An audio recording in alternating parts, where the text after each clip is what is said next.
ನಮಸ್ತೆ ವೈಷ್ಣವಿ ಯೂಟ್ಯೂಬ್ ಚಾನಲ್ಗೆ ಸ್ವಾಗತ ಸುಸ್ವಾಗತ. ನಾನು ನಿಮ್ಗೆ ಇವತ್ತು ಅವಕ್ಯಾಡೋ ಮಿಲ್ಕ್ ಶೇಕ್ನ ಹೇಳ್ಕೊಡ್ತೀನಿ.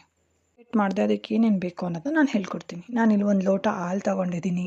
ಗೋಡಂಬಿ, ಬಾದಾಮಿ, ಏಲಕ್ಕಿ ಮತ್ತು ಸಕ್ಕರೆ, ನಿಮ್ಗೆ ಎಷ್ಟು ಸ್ವೀಟ್ ಬೇಕೋ ಅಷ್ಟು ತಗೊಳ್ಳಿ. 1 ಅವಕ್ಯಾಡೋ ತೊಗೊಂಡಿದ್ದೀನಿ.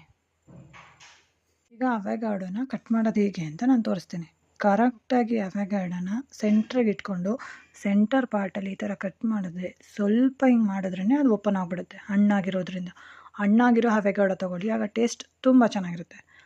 ನಾನು ಯಾವುದೋ ಫ್ರೂಟ್ ಸ್ಟಾಲಲ್ಲಿ ಈ ಥರ ಬೀಜ ತೆಗಿಯೋದನ್ನ ನೋಡಿ ಆ ಥರ ಟ್ರೈ ಮಾಡಿದೆ, ಆದರೆ ಬರಲಿಲ್ಲ ನನಗೆ. ನೀವು ಆ ಥರ ಟ್ರೈ ಮಾಡಿ, ಹಾಗೇ ಬಂದ್ಬಿಡುತ್ತೆ. ಅದು ಬಿಚ್ಕೊಂಡ್ಮೇಲೆ ಈಗ ಕೆಳಗಡೆಯಿಂದ ಸ್ಪೂನಲ್ಲಿ ಓಪನ್ ಮಾಡಿದ್ರೆ ಕೆಳಗಡೆ ಇರೋ ಸಿಪ್ಪೆ ಎಲ್ಲ ಬಿಟ್ಕೊಂಡ್ಬಂದ್ಬಿಡುತ್ತೆ. ಹಣ್ಣಾಗಿರೋದ್ರಿಂದ ಈ ಥರ ನೀಟಾಗಿ ರಿಮೂವ್ ಮಾಡೋಕ್ಕೆ ತುಂಬ ಈಸಿಯಾಗಿರುತ್ತೆ. ಅದಕ್ಕೆ ಹಣ್ಣಾಗಿರೋದನ್ನ ತೊಗೊಂಡಿದ್ದು. ಒಂದು ಬ್ಲೆಂಡರ್ಗೆ ಅದನ್ನು ನೀಟಾಗಿ ಹಾಕ್ಕೊಂಡು ಇಲ್ಲಿ ನಾನು ಜ್ಯೂಸ್ ಮಾಡೋ ಜಾರ್ಗೆ ಹಾಕ್ಕೊಂಡಿದ್ದೀನಿ. ನೀವು ಬೇಕಾದ್ರೆ ಬ್ಲೆಂಡರ್ಗಾದ್ರು ಹಾಕೋಬೋದು. ಈ ನಾನು ಕಟ್ ಮಾಡಿ ಇಟ್ಕೊಂಡಿರೋ ಎರಡನ್ನೂ ಅದರೊಳಗಡೆ ನೀಟಾಗಿ ಹಾಕಿ ನಾನು ಮೊದಲೇ ತೋರಿಸಿದ ಎಲ್ಲ ಇಂಗ್ರೀಡಿಯೆಂಟ್ನು ಅದರೊಳಗಡೆ ಈಗ ಮಿಕ್ಸ್ ಮಾಡ್ಕೊತೀನಿ. 1 ಲೋಟ ಹಾಲು ತೊಗೊಂಡಿದ್ದೀನಿ. 1 ಲೋಟ ಹಾಲು ಸಾಕಾಗತ್ತೆ ಒಂದಕ್ಕೆ, ಅದಕ್ಕೋಸ್ಕರ 1 ಲೋಟ ಹಾಲು ತೊಗೊಂಡಿದ್ದೀನಿ. ಆಮೇಲೆ ಏಲಕ್ಕಿ, ಬಾದಾಮಿ, ಗೋಡಂಬಿ, ಶುಗರು ಇದನ್ನೆಲ್ಲ ಹಾಕಿ ಮಿಕ್ಸ್ ಮಾಡ್ಕೊತೀನಿ. ಸ್ವಲ್ಪ ಚಿಲ್ಲಾಗಿರಲಿ ಅಂತ ನಾನು ಐಸ್ ಕ್ಯೂಬ್ನ ಹಾಕೊತಾ ಇದ್ದೀನಿ. ಇದನ್ನು ಬೇಕಾದ್ರೆ ನೀವು ಹಾಕೊಳ್ಳೋಕ್ಕಾರು ಹಾಕೋಬೋದು ಅಥವಾ ಸ್ಕಿಪ್ಪಾರು ಮಾಡ್ಬೋದು.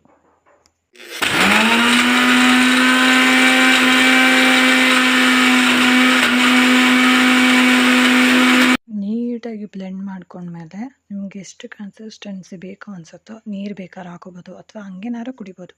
ನಾನು ಹಾಕಿರೋದಕ್ಕೆ ಅದಕ್ಕೆ ಸಾಕಾಗುತ್ತೆ, ಅದಕ್ಕೆ ನಾನೇನು ನೀರು ಬೆರೆಸಿಲ್ಲ. ಈಗ ಜ್ಯೂಸ್ ಜಾರ್ಗೆ ಸರ್ವ್ ಮಾಡಿಕೊಂಡು ನಮ್ಗೆ ಬೇಕಾದ್ರೆ ಡೆಕೋರೇಟಿವ್ಗೋಸ್ಕರ ಕಟ್ ಮಾಡಿಟ್ಕೊಂಡಿರೋ ಬಾದಾಮಿ, ಗೋಡಂಬಿನ ಅದ್ರ ಮೇಲೆ ಡೆಕೋರೇಟಿವ್ ಮಾಡ್ತಾಯಿದ್ದೀನಿ. ಇದು ಸ್ಕಿಪ್ಪಾರು ಮಾಡ್ಬೋದು, ನೀವು ಹಾಕ್ಕೊಳ್ಳೋಕ್ಕಾರು ಹಾಕೋಬೋದು. ನಾನು ಒಂದು ಸ್ವಲ್ಪ ಚೆನ್ನಾಗಿ ಕಾಣಲಿ ಅಂತ ಹಾಕ್ಕೊಂಡಿದ್ದೀನಿ ಅಷ್ಟೇ. ಇದನ್ನು ಕೊಟ್ಟರೆ ತಂಪಾಗಿರೋ butter shake milk shake ready, ಅಥವಾ ಅವಕ್ಯಾಡೋ ಮಿಲ್ಕ್ ಶೇಕ್ ಅಂತಲೂ ಅಂತಾರೆ. ನನ್ನ ವಿಡಿಯೋಗೆ ಲೈಕ್ ಮಾಡಿ, ನನ್ನ ಚಾನಲನ್ನು ಸಬ್ಸ್ಕ್ರೈಬ್ ಮಾಡಿ, ಆದಷ್ಟು ಶೇರ್ ಮಾಡಿ. ಮತ್ತೆ ಸಿಗುವ ಮುಂದಿನ ವಿಡಿಯೋದಲ್ಲಿ. ಧನ್ಯವಾದಗಳು.